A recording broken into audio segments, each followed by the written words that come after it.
a weekend again, and I'm working on the car. I'm still thinking about the wiring and trying to figure out how to make it as simple and as foolproof as possible.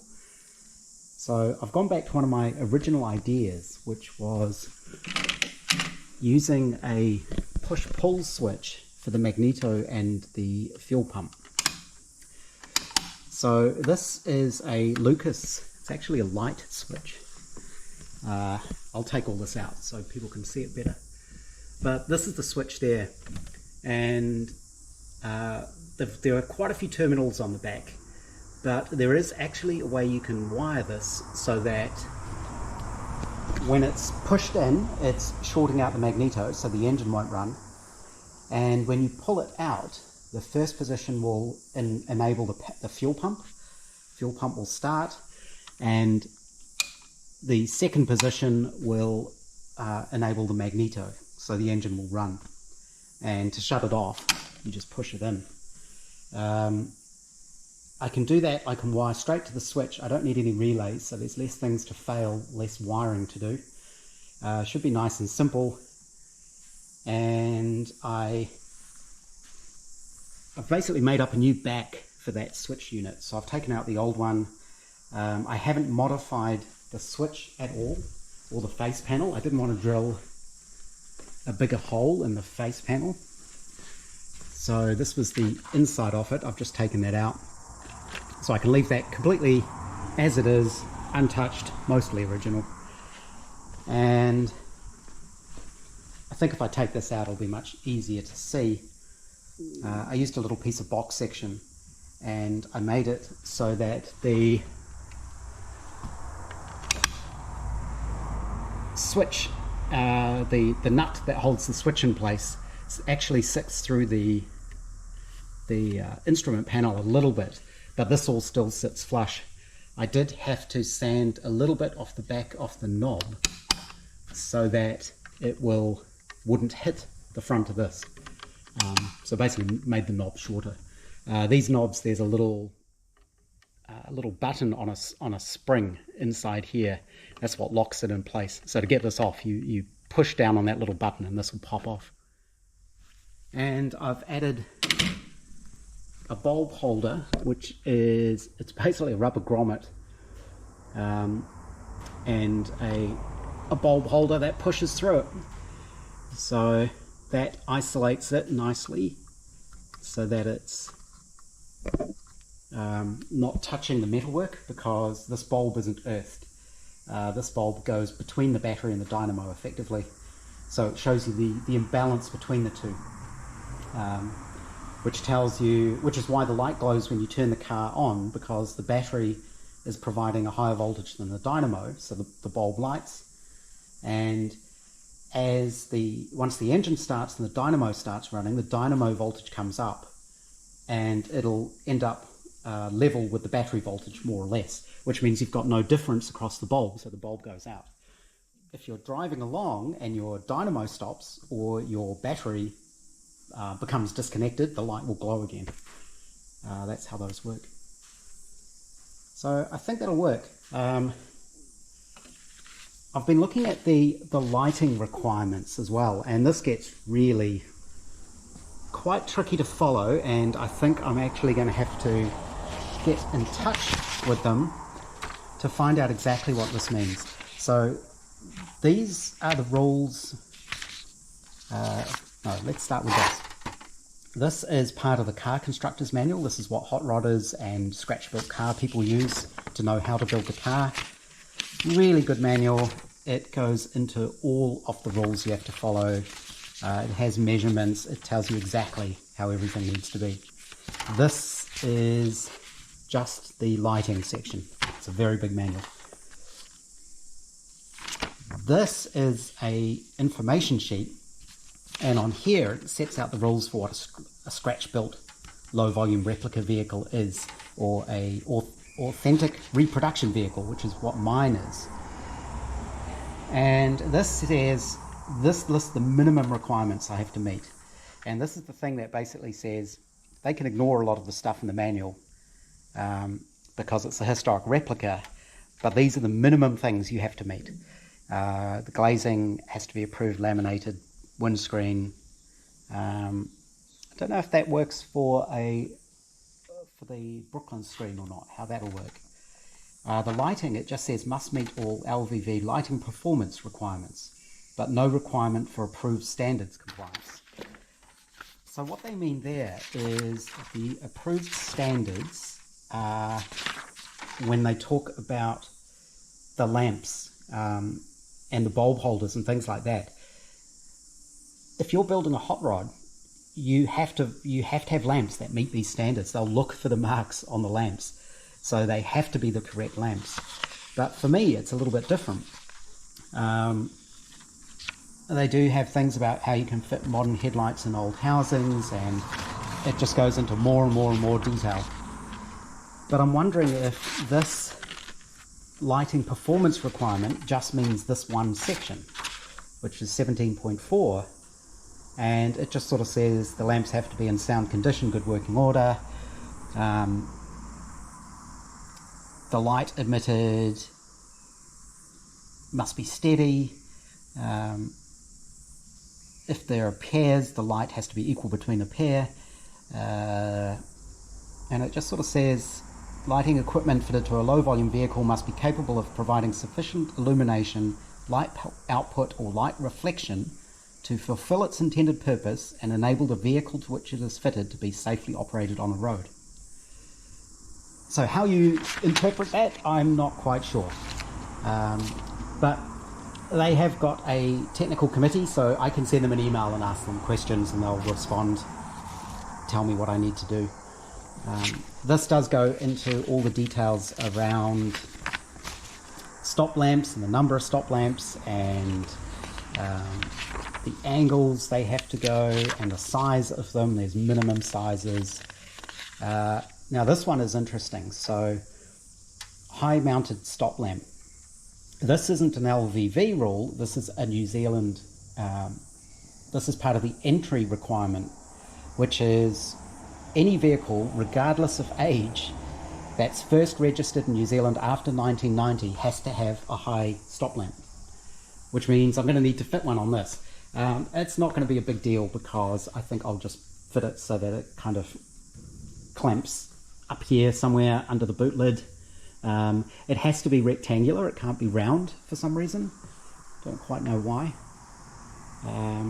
And I also, reading through those instructions, or those rules, if a vehicle is less than 1500 millimeters wide, metre and a half, you don't actually need two stop lamps, you only need one.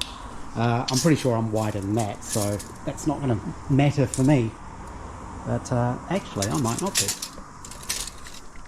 I can't remember off the top of my head what the track on this is, but it's actually less than 1.5 meters. So in theory, legally, I could just get away with one stop lamp on this car. But I'm going to fit two because it's easier to fit two, to be honest, because I can fit them down there. But that's interesting. It's really... It's quite hard to follow a lot of the instructions around this because there's notes and there's exceptions and there's logic where it's, you know, they give conditions and it's sort of and this or this, and then there are notes to accompany it which talks about it.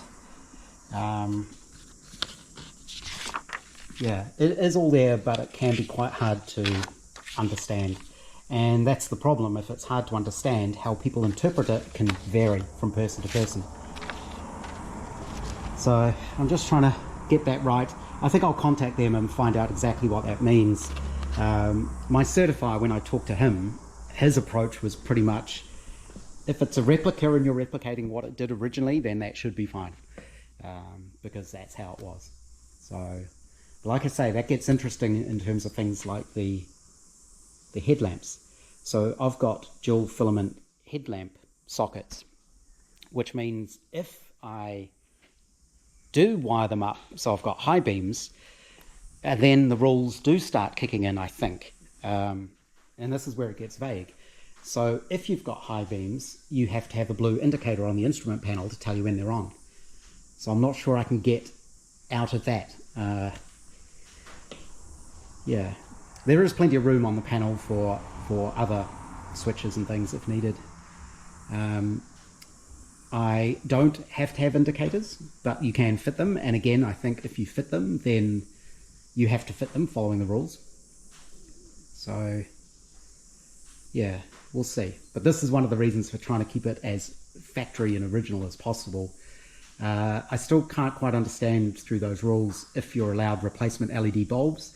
So to get it on the road, I won't use them probably. I'll use standard filament bulbs because then they're not going to complain.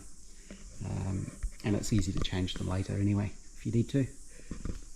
So I think that'll work quite nicely for the switch. I'll pull that out so we can just see what the back of it looks like. This is how I made the new back for the switch. It's just a piece of 2-inch box steel, and I welded on little blocks which I drilled and tapped, which is what this screws into, and I made it so that the height of those meant that the I got as much stick out of this through the instrument panel as possible. So this nut actually goes through the instrument panel, but this all sits flush on the instrument panel. That's the switch. So the wiring on these is quite clever, the way it works. If we look at the terminals, they kind of go up like that. So this one and the one up the other end here are permanently connected, which is why if I have the switch like that, I've got easy access to all the terminals, and all I'm going to do is earth that, and then you can sort of see how the switching changes in each of the positions. So all I end up doing is one of these will go to the fuel pump, so that's energized on both of the 2 out positions, and one of them goes to the magneto, which is disconnected on the fully out position. So to shut the engine off, you short out the magneto, so that terminal is only disconnected when the switch is pulled all the way up. It means you've got a really quick way of turning the car off. It also means you have to make sure your passenger doesn't do that, I imagine.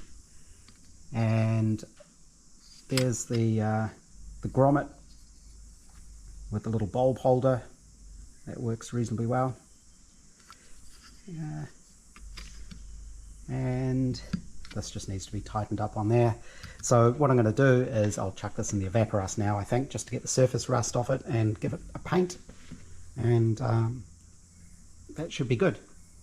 And once again, thanks to my friend who sent me the BA taps, because these are 2 BA screws, so I needed to drill and tap those 2 BA, of course. So that's the engine running controls. I think I mentioned I do need to look at my voltage regulators and figure out how that goes, and I may also end up actually putting the wiring up here under the bonnet, because trying to get into there is really annoying. I've been talking to another friend who's got an original one of these cars, and he's done a lot of work around this, and so a lot of his suggestions are incredibly useful because he knows the pitfalls. I've got plenty of room here, so I might make do something with the wiring up here so that the wiring is accessible here, like the fuse box and things are accessible here, and of course you can get to underneath there pretty easily because these side panels come off. But I really want to keep the wiring as neat as possible, so things like the magneto wiring can run alongside this. Yeah, I think that's all there is to say about that. I've been working on this, but the next job I think will be petrol tank, because I really want to get that finished. I've been working on it for weeks. A lot of that is because I've been waiting for things, but it's taking far longer than I would have hoped. Finally welded one of the end caps in. Wasn't too bad. Every so often you get a little pinhole, and it's really hard to tell if that pinhole goes all the way through or is just a little spot on the surface, so I end up having to go back and re-weld those. It's fairly even, a little bit bumpy, but as long as it's strong and doesn't leak, that's the main thing. And you can see now this is welded in. This end is pretty solid. There's no oil canning or movement in it. It all pulls together nicely, so that's why I didn't need any sort of beads or anything in it. It's small enough that it's not going to rattle. So I think I will rub that down with something so it doesn't flash rust, and do the other end.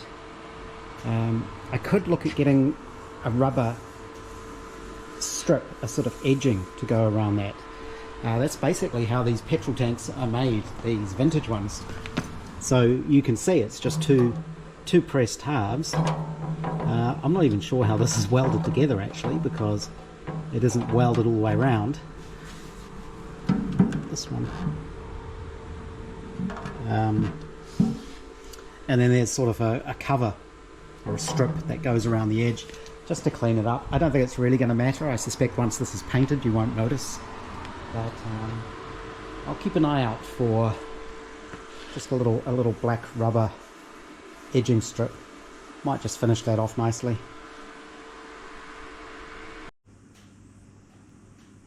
I've finished welding the second end cap in place. This one was actually a little bit tricky, not to weld, just to get it into the end of the tank.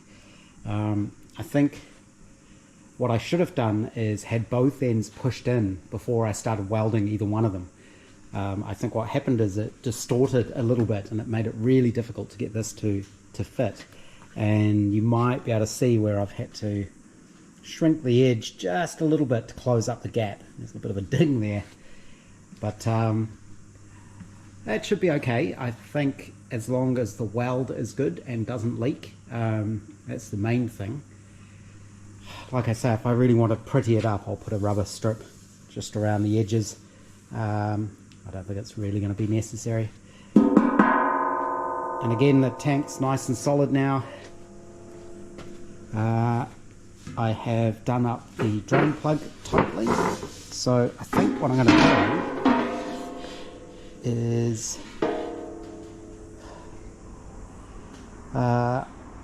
fill it up with water with some citric acid dissolved in it, because that'll prevent it rusting. Just need to make sure I have welded everywhere. I think so. I've wiped around the welds with the ACF 50 anti-corrosion stuff, just to stop it flash rusting until I can figure out what I'm going to do with the outside of the tank. But hopefully that works now. I'm going to have a bit of a clean up, I think, and then I'll figure out how I'm going to set this up. I really need to set it up over some sort of tub, so that if it does leak, I can see and capture any of the water that's coming out of it.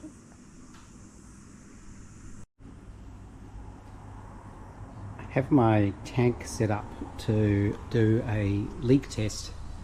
I'm actually just doing a little pressure test, and I've only got it's probably less than 2 psi pressure in there.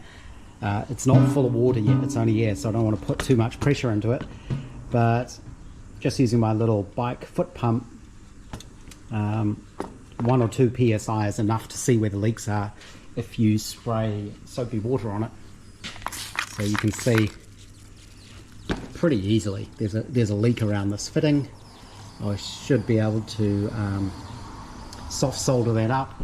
It's leaking around my gasket, my little rubber seal, because it's not a proper gasket, which isn't unexpected. I don't know if it's leaking around the bottom yet. Of course, the outside of this is probably going to rust now, surface rust.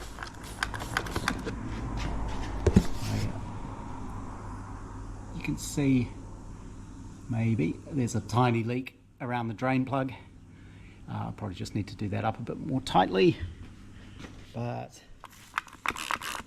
nothing around the filler neck, nothing around the plate, yeah, and nothing around any of my welds so far.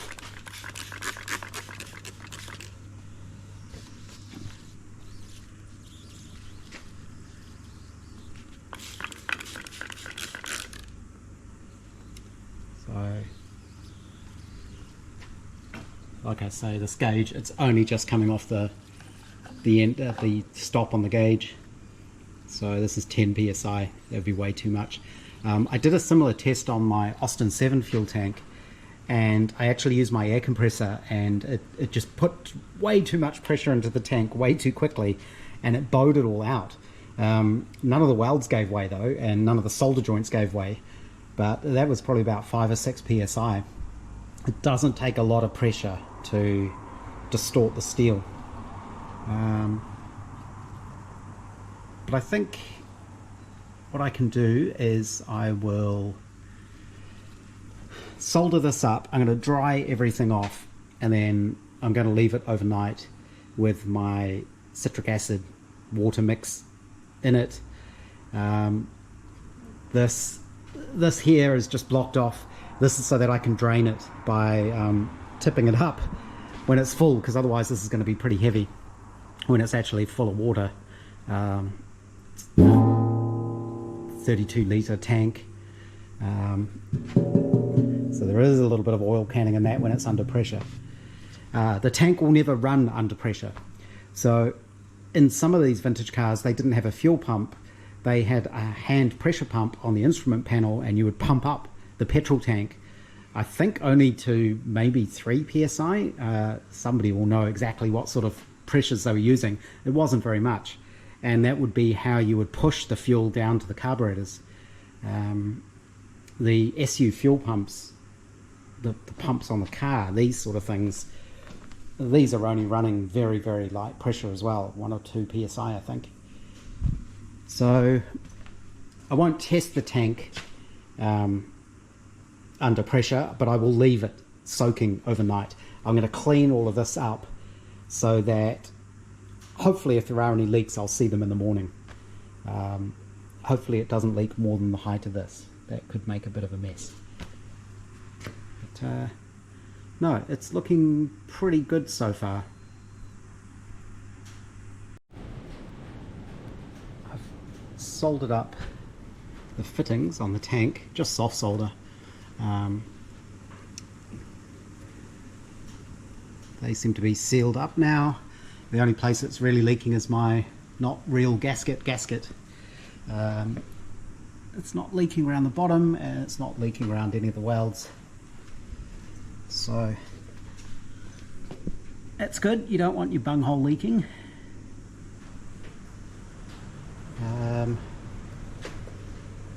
So I think it seems to be holding the pressure a lot better now. Again, this is less than 2 psi in there because there's nothing in it. I have my first bucket of citric acid water, so I'm going to take this all apart again and clean it up and dry everything off so I can tell if it's leaking, and then I will start filling it up. It's going to take about 3 buckets full, 3 and a bit. And this is why you do a test with actual liquid. I ended up spilling water when I was filling it up, but I would say that's a leak. Tiny little pinhole there. I think that's the only one so far. Even if it weeped just a tiny bit, when I seal the inside of the tank, that'll take care of any really, really tiny leaks. That seems to be the only actual leak. So I guess I have to empty the water out, weld that up, and fill it up again.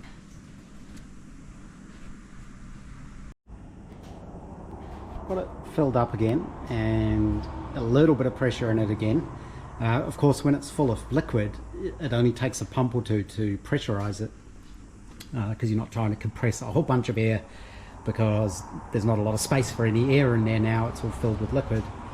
And I've got, I think there's one tiny pinhole here where if you leave it long enough, a little drip will form there and run down the outside of the weld. That's the only thing I've seen so far.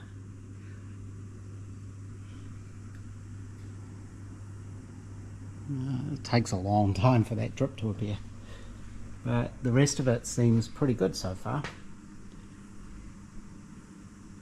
I'm not expecting it to hold pressure overnight, because my gasket there isn't a proper gasket.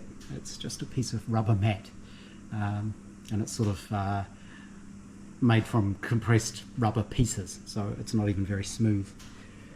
But it's holding a couple of psi pretty well.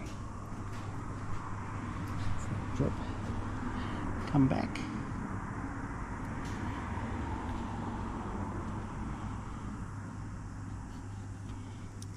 Maybe it wasn't a leak.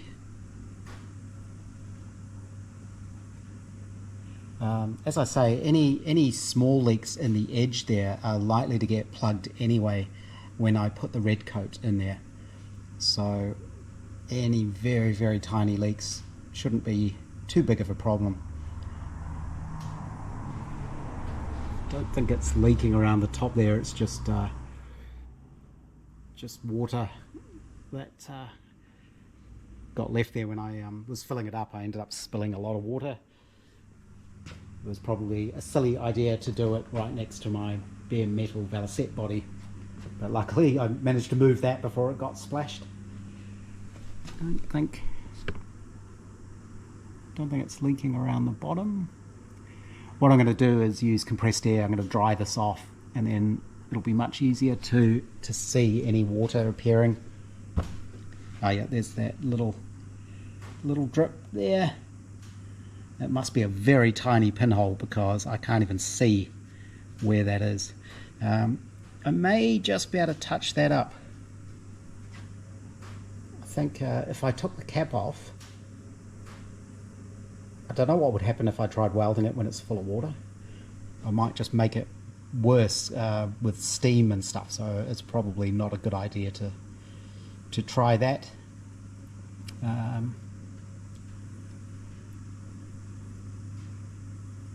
Yeah, I can just see it forming.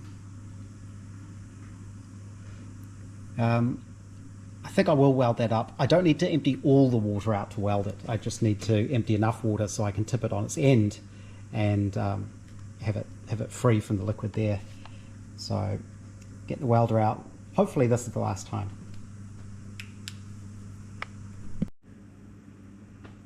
I emptied out enough water so I could weld up that end. Couldn't see any holes there. There was no obvious leak, no obvious hole, but I welded it up. That seems to have done the trick. I've cleaned it all up. I've blown all of the loose moisture away with the air compressor. Of course it's going to sit there and leak out the top, but it's got a couple of psi of pressure in it, and so far so good. So 2 leaks, 3 if you count around the fittings. I don't think that's too bad. You can see where I had to hammer it there. I got a bit heavy with the hammer. There's a little ding there, but that's okay. So I think that's it for the day. I'm going to leave that overnight. I don't expect there to be any pressure in it in the morning, of course, because it will have leaked out. But hopefully I will be able to see if there are any major leaks, because there should be moisture around. If the leak is slow enough that it doesn't actually drip and it just evaporates away, I think that'll easily be sealed with the red coat, the tank sealer. And this water is, I think I mentioned I'm using citric acid.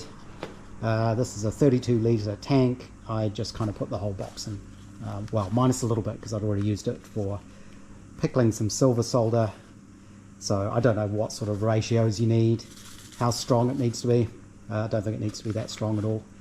So hopefully that's enough, and that should be enough to take care of any of the surface rust. There was a little bit of surface rusting on the inside of this tube, a little bit of flash rusting, just because it was hard to get into there to clear it out. But yeah, that's looking really good.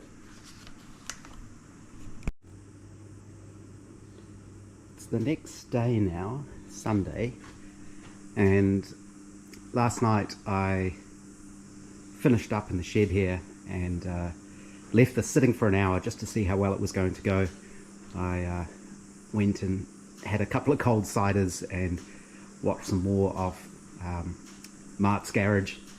Thanks to whoever it was who put me onto that channel. It isn't one I'd seen before, so I'm sort of binge watching his progress on the what is it? I can't remember what the car is. Anglia. It's quite interesting. I like his style of videos because they're similar to mine, where it's just filming what he's doing.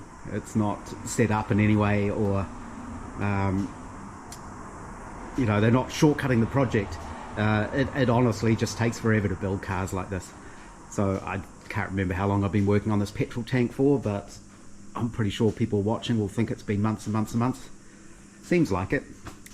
But it looks like the overnight test has been pretty successful. It's actually still got pressure in it, which surprises me. There's no big puddles of water underneath it. The only thing I've noticed is there's a slight weeping here. You can just see a little bit of moisture's collected. It hasn't even been enough to drip. The problem is I can't tell where that's coming from. So somewhere up along that seam on this side, I guess. What I might do is pump it up again and just spray a bit of soapy water around. Maybe I can find where the leak is. But if that's all there is, and that's, I don't think you can see anything, but that's literally a couple of drops of water there. And I think the tank sealer will take care of that, those kind of weeping leaks. But other than that, drain plug hasn't leaked. There's nothing on this side. No, that's all dry.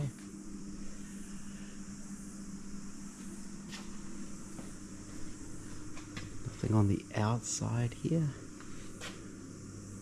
Nope. I can't even feel where the moisture was starting.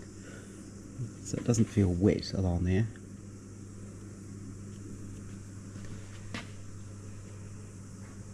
So that's really good. What's next on this?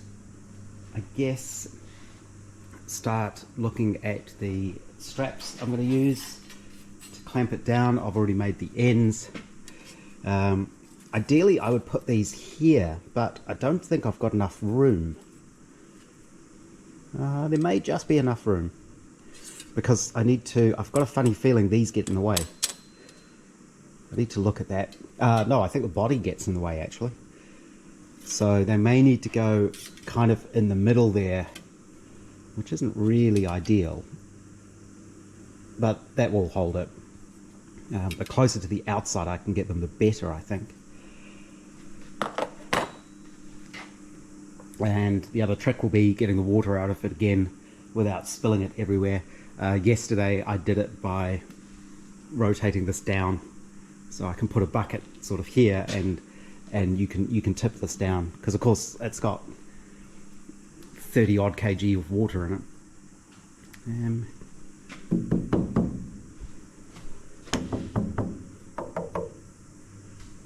Oh, I'm really pleased with that. So we should be able to release the pressure from it. Yeah, there we go. Of course, I didn't make my hose quite long enough, so that's why water came out of it. Refold that over. Yeah, no, I'm pleased with that. I have put the red coat through the tank. The drain plug I covered in grease, copper grease, so none of it would stick to the threads, and I taped up the fuel pickup lines and poured it in through the top and then put tape over the top. You have to be a bit careful because, of course, this is mixed with acetone, so as you start mixing it around, you don't shake it, you kind of just gently slosh the tank around to get it to coat all the insides. Because it's acetone and it's evaporating, the pressure builds up, so what will happen is you'll get the red coat being shot out around any small gaps or any small holes because it's under pressure, so it'll squirt everywhere, so it does make a little bit of a mess.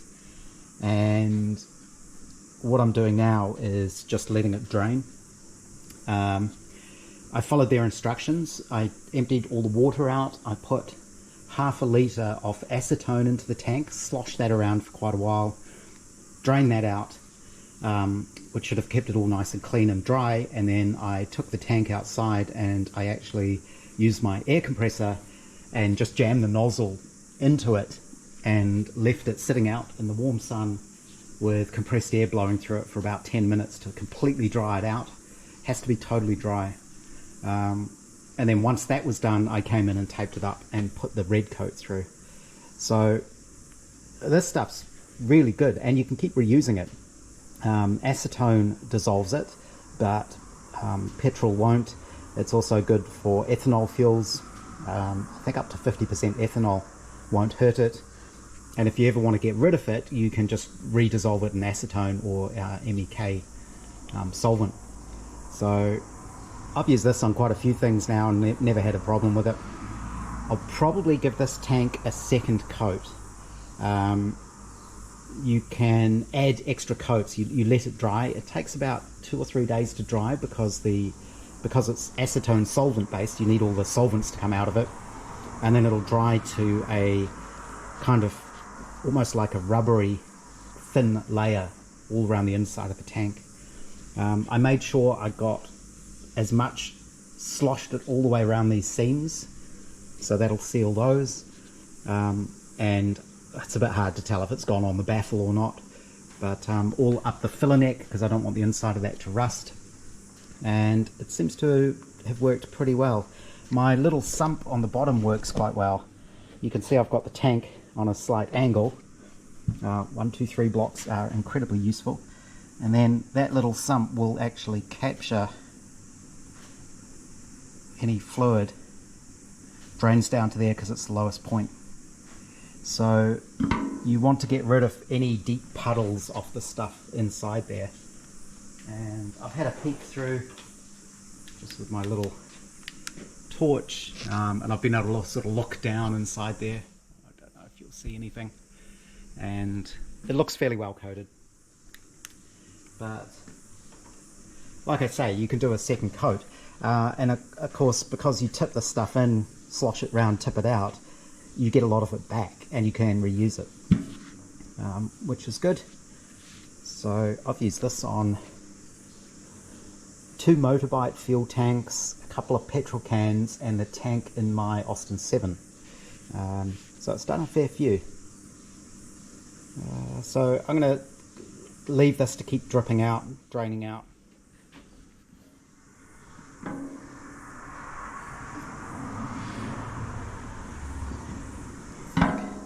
There's a little bit more. Get as much out of it as possible, and then this will go back in the container for reuse.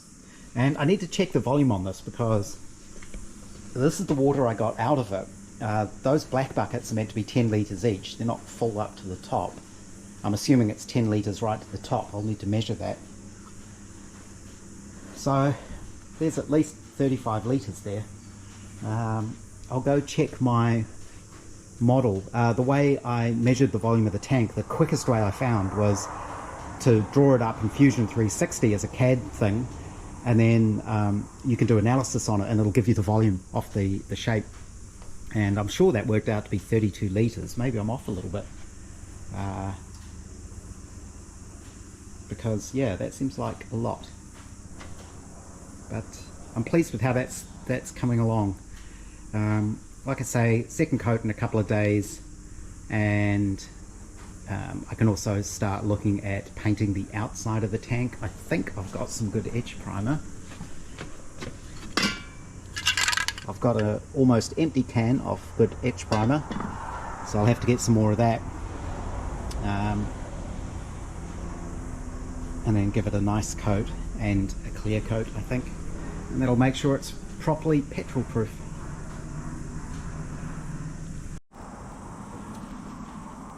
You can see now how, as this dries up, it leaves a sort of coating, rubbery coating on the inside as the acetone evaporates off.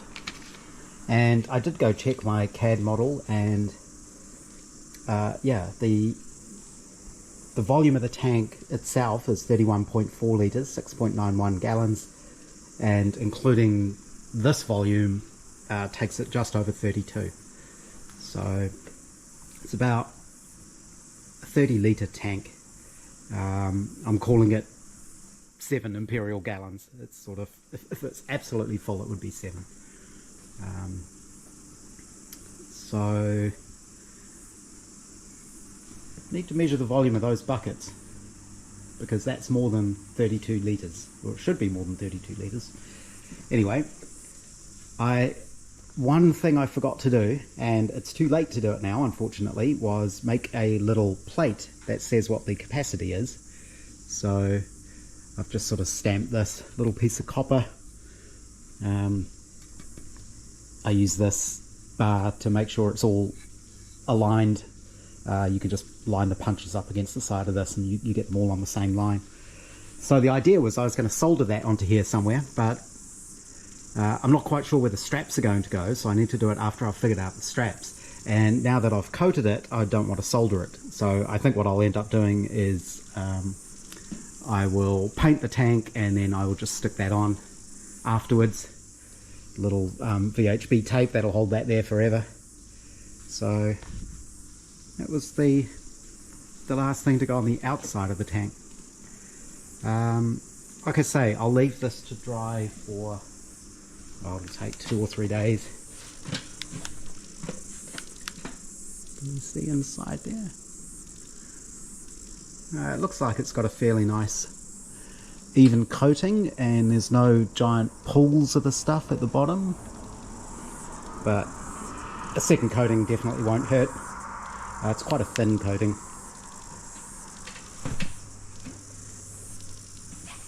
But, yeah, it's coming out rather nicely. In one of my recent films I got a random box of old car parts, thanks to the people who have leaving comments saying what some of those things are. But somebody asked about this, I believe, which might be a dynamo cover, just a little metal cover, Lucas, Birmingham written on it, and it's about, what would that be, a little over 2.5 inch diameter. If that's of use to you, get in touch. My contact details are in the about page for the channel. You should be able to email me, and if you can use it, I'll send it to you. It's no problem.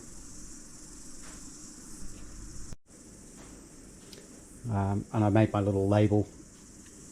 It's just a piece of copper, and I use my joggler tool just to notch out the corners like that. Just makes it a little bit more interesting than a standard little rectangular plate. And like I say, after this is all painted, I'll stick that on with some VHB, which will be good because it's a little bit, the VHB tape has a bit of depth to it, so it'll take up the space left by the letters that are punched through. I put the tank back in the car so I can work on the hold down straps, and I figured out I can put them in the ends of the tank. And the reason I want to do that is, one, to get them spread as far apart as possible to make the tank as secure as possible, and also, two, I want to be clamping near the end where there's more strength. I don't want to clamp in the middle where it might collapse it, although it's got the baffle in there, so I don't think it would. What I ended up doing was trimming one side off my little sort of hooks here, and they were quite wide and angled, so all I did was cut one side off. It lets me get in right nice and close to the frame and to the edge of the tank, and I've made up these little clamps, and these will rivet to the ends of the stainless steel strips, and then you can just tension them by doing up that bolt. And these were a little bit fiddly to make. I started with a piece of box section and trimmed them out of that. I put them on the mill to get them all squared up and all the same size, and then to put the bend in there, I put it in my little vice bender thing and just progressively added a bit of curve to it, and then finished that off with a hammer and dolly on a block, so that now follows the curve of the tank. And the only other thing I had to do was tweak the angle in here, because it was at a right angle, because it came off a section of box section. So this needs to be a bit more than a right angle. Luckily I still had the MDF template I used to make the end pieces. So this is basically the profile of the tank. And to adjust this angle in here, I just put it in the vise and use this just to apply a bit of leverage on it, and that was enough to bend it. It's only 3mm steel, so you can bend it reasonably easily. And then I was able to check the profile with my MDF. So the idea will be, this will be riveted, the stainless steel strip will be riveted onto there. I'll also look at getting some rubber to go between the clamp and the strips and the tank. You can get proper rubber to do that. It's I think it's actually called tank strap rubber, but I don't know if it comes down to the width I need. These are only 1 inch wide, which will be more than strong enough for this, but I don't think they sell it that small, so it may just be a strip of rubber that it fits over. And I wanted to put the clamp at the top. I don't think it would really matter. I've just got a funny feeling if you put the clamp on the front or the back, when you do it up, there might be a tendency for the tank to move or to try to rotate. Whereas I think this way it'll be sitting vertically, and as you clamp it up, it's just going to pull it down nice and tight. That's the plan. I have ordered monol rivets. So rivets usually come as aluminium and steel, the pop rivets I mean, or stainless steel, or sometimes just plain steel, but monol seems to be the strongest ones. That's what they actually say you have to use. If you're using doubler plates on your seat belts, you have to use monol rivets. It's one of those things in the manual that they mention. So I thought, well, I'll use them on the tank strap. And I think that should work out fine. The only thing that may be interesting is I haven't drilled the holes in this one yet, in this end yet, because the holes are already drilled in this strip. Where they fall is going to depend on how long the straps are. So I may need to adjust this and adjust where the holes go. Where the holes go on that will change how big this gap is. And I kind of want that to be, when the tanks compress down, be as close as possible, of course. So that's those. This is that red coat stuff. You can see in here it's kind of dried. Kind of forms a film. It's not sticking to the plastic, of course, but it will stick. It does stick to the steel pretty well once it's dry. So I think I'm just going to finish these off. I just rounded off the ends a little bit. I'll just rub them down with the ACF 50 so they don't rust. This stuff works really well for keeping things rust free. This is the bare steel front guard for the Valicette, and let's just wipe down with that stuff and it's fine, and everything else in here will flash rust. That's holding up well. And I also put my citric acid water into this tub. I thought instead of wasting it, let's use it to get the surface rust off some of these Valicette parts. And I didn't show it before, unfortunately. That sheet of steel that's in there is just a little test piece. That was completely covered in surface rust. So even a very weak citric acid solution is going to take the rust off, and I don't think it's going to affect the steel at all. So once those are all cleaned up, I'll be able to give them a paint touch-up. There was more than 32 litres of water in those buckets, but of course it's because I mixed up more than 32 litres of the water and citric acid solution and just didn't use it all. I forgot I had an extra half bucket of liquid there if I needed it. So that explains that. Wasn't much of a mystery. So the last thing on the tank today is I've made up some little ash. They're not quite wedges, I guess they're spacers. Not sure what you'd call them. But they're going to sit on top of that lip, and this is just tape at the moment, of course, but I've measured them out so that the strap will be vertical when this piece is in there. It keeps it away from the seam, so it's not going to crush the seam, and it kind of blends into the curve of the tank. They'll just sit there so that this is nice and straight, so the tank is being pulled straight down. And the front of the tank pretty much lines up with that cross member, so on this side they will go straight down. All I have to do now is wait for the rivets.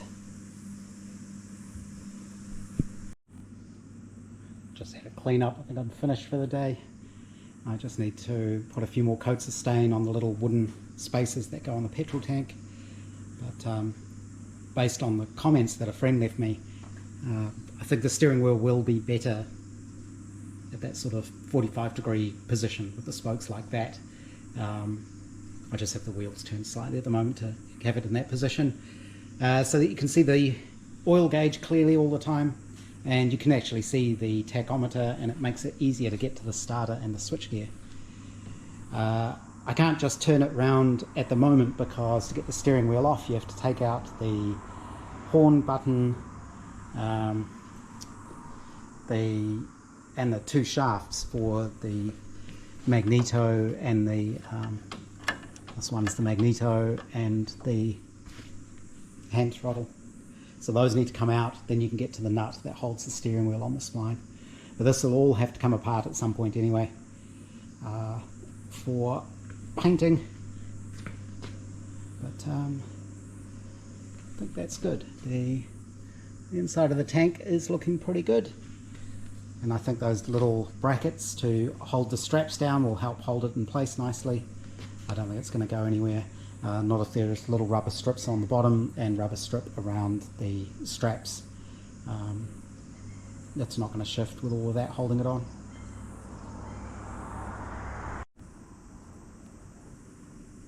I forgot one last thing I did today is fitted the new switch unit there.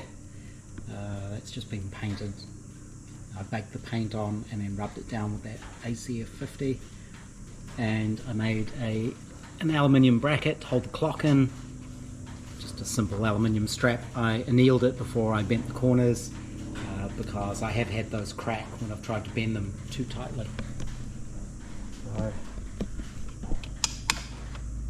that's the switch.